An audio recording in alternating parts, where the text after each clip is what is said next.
Should we talk water and also talk sewage? If you're going down to the beach today, prepare for a big surprise. You probably won't want to dip into the water.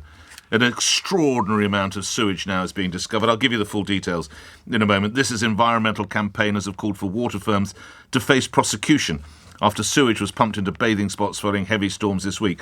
Pollution warnings have been put in place at more than 40 beaches and swimming spots in England and Wales after downpours overwhelmed the sewage system. It is very, very dangerous to swim. One charity says the water company's data to update a map of bathing status says it's tracked 2.6 million hours of continual release of sewage. Let's just hold that in our memory. 2.6 million hours of sewage being pumped into the sea or into the river. 2.6. So that's the sewage going one way. Here's the other number for you. 2.4 billion litres. Now, what on earth is that? As I never forget to tell you, that's 1,000 Olympic-sized swimming pools. A day of water lost. So let's go again. 2.4 billion litres of water lost each day. 1,000 Olympic swimming pools across the whole of the country. 2.6 million hours of sewage being pumped into the rivers and the sea.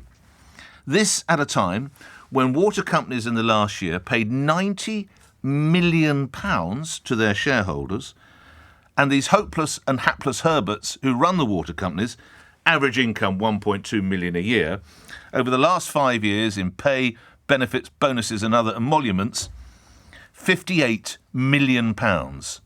I've given you all those figures, and I'll finish with another one.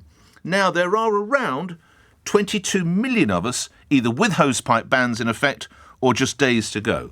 Yes, the downfall that you had yesterday, wherever you might be in the country, still means you won't be able to use a hosepipe to water your lawns or to water your flowers or your vegetables or whatever. You can use, of course, a watering can or a bucket. But there, I would suggest for many of you, if you've still got one, there goes the garden, there goes the lawn.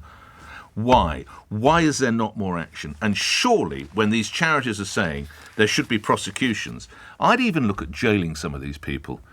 I mean, they're getting paid on Mondays and Thursdays.